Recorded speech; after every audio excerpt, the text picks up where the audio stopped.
Hi everybody, my name's Anton and I'm from Algarve Trail Riding Tours. Here we run a fleet of 5 bikes for trail biking tours. We have 3 of the SWM RS300r and we have 2 of the AJP PR5. These are a relatively new addition to the fleet, the SWM bikes, and recently quite a few people have been asking me how do they compare, what do I think of them, generally what's my feedback. So this is an opportunity for me to tell you from a very practical perspective what I think of these bikes. I have to say, for the money that you spend, you get a hell of a lot of a bike. This has got the KYB suspension front and rear.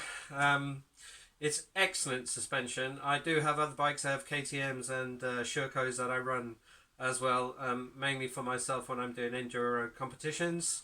So I have got something to compare the suspension on these bikes against. Now, just this weekend, in fact, I did a hard enduro ride with a client and we did riverbeds for pretty much the whole day.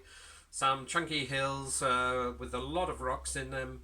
And this bike just ate up everything. It was absolutely fantastic. So suspension wise, once you've got it dialed in, if this is your own individual bike and you've got the suspension dialed in for your weight and your riding and set the sag and everything else, I am absolutely convinced this will be a very good performing enduro bike. I do consider it more of a trail riding bike, especially now we're in 2020. It is the old Husqvarna based on the 2009-2010 Husqvarna TE versions.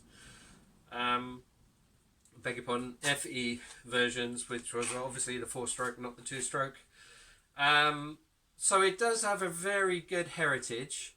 It is a little bit old now, but for most people who are an average rider or a club rider or want a cheap bike to start racing, I think this is an absolutely excellent choice.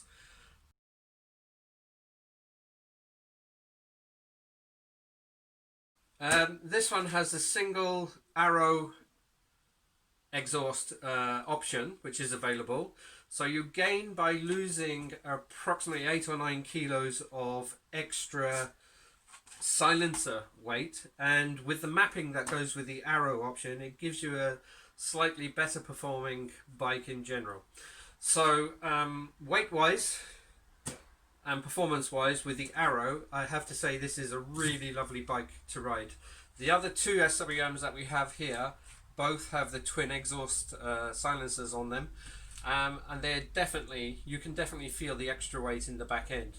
But once again, if you're a club rider or a weekend rider, this truly is an excellent bike. Performance wise, it's right up there with all the other 250, 300s that are out there that are 4-strokes. It performs just as well.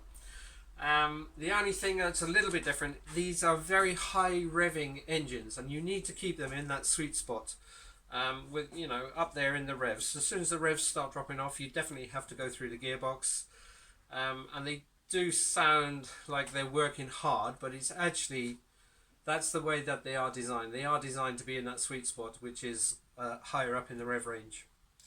The ancillaries that you get, the brakes, the braking system, the clutch and everything else, it's all good quality equipment.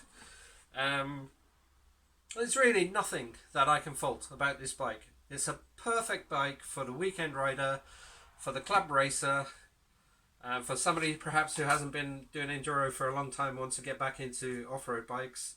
It's an absolutely fantastic bike, and it is my intention to purchase more if COVID allows us to keep running as a business.